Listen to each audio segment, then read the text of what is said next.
Igbo rienu, Igbo zụọnụ, Igbo kwezuonụ. Ifu ka si pụta n'ike, mpụtasị anyị ike wee na-ekwu ifu ka si gụnye mana gụnye ka Igbo ilo ma bụ Maazị Uchenna Izegalụ nke Prosium TV na redio wee na-asị n'afọ ọfụrụ nke 2026 a na ngọzi ga-adị ya n'aka Chukwu ya dị n'ifere na anyị na-eme. Chukwu ya gozie anyị n'ụtụtụ, gozie ndị Igbo niile n'efifie, gozie anyị na mgbede, gozikwa anyị n'abalị. Aka Chukwu ga-adị niile nke anyị eme n'afọ a. Ị bụrụ nwoke na-ege m ntị, ị bụrụ nwaanyị na-ege m ntị, ịchọ ije tinye aka n'ife ọjọọ ka i wee mitie ọp ka ndị bekee si go, ị na-egbu oge n'ihi na Chukwu agọzie anyị. Ịgba mbọ, ịgbasie mbọ ike, tinye uchu n'ihe ị na-eme, ihe afụ na aka Chukwu ya gara adị, ọ na-aga ọfụma, ọ na-adaba. N'ihi nke a wee na-asị unu n'afọ ọfụrụ a ga-amụta nwa mara mma, n'afọ ọfụrụ a ga-eme ebe ọ bụla chere aka ọ na-adaba, n'ihi na Chukwu agọzigo ndị Igbo n'afọ ọfụrụ a. Wee sị anyị gaba n'iru n'ụjọ atụghọ, wee na-asị na afọ ọfụrụ a nọ n'ime na ihe niile nke ichebigoro dị mma ga na-aga. Ndị na-atọ mmadụ agaghị afụ anyị, ndị na-egbu ọnwụ ike agaghị afụ anyị, ihe mberede okporo ụzọ agaghị afụ anyị.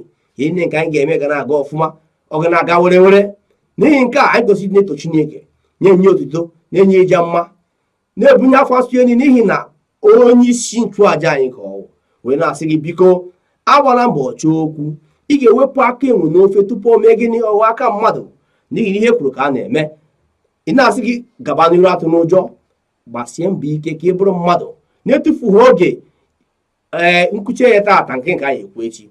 Mana nke kacha mma bụ inweta enyetu mmadụ ibe gị, onye nwanne bịa, n'ihi na ọ na-adịkwanụ mma ka emekọ ihe ọnụ ka ọ daba. Maka ndị Igbo si na eme ihe ka esi eme ihe ome gịnị oyie ihe. Gbanụ mbọ kwunu mee nke a, n'ihi na aka Chukwu dị n'ihe nke anyị na-eme. Ekele m unu, marakwa na afọ m bụ Maazị Uchenna Izegalụ nke Prosium telivishọn na redio. Ị chọrọ ka anyị kwukwuo okwu ọzọ, ị chọrọ ka anyị kpakọta nkata, ị chọrọ nnọọ ka m na-agụ nọkọ ka anyị chịkọta ọchị mekọta ihe ka na-adaba, ịchọkwa ụwa niile enwe na-afụ ozi nke niile na-agbasa ma ọ bụ ihe ọbụla ị chọrọ ịgbasa na ndị ụwa niile.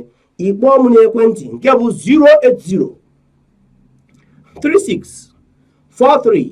08036439671 wee kpọkwa m na ekwentị ọzọ nke bụ 08094646206. Ịkpọghana m na-agba girigiri na-abịa, ma ịnwetakwa anyị n'ikuku nke ndị bekee na-akpọ webụsaịtị nke bụ www.prosium.rtv. Prosium bụ PROCYON, itinyezie RTV, ife ihe niile na-eme, ihe niile nke anyị na-ekwu okwu ọ na-etikepụ. N'ihi na ihe nke a marakwa na ibu nwa afọ Igbo, Chukwu kere anyị ka anyị ọfụma. Wepụ aka enwe n'ofe tupu o mee gịnị ọwa aka mmadụ. Ekele m n'okelesi n'ike. Aka m bụkwa Maazị Uchenna Izegalụ nke Prosium TV na redio. Ekele m.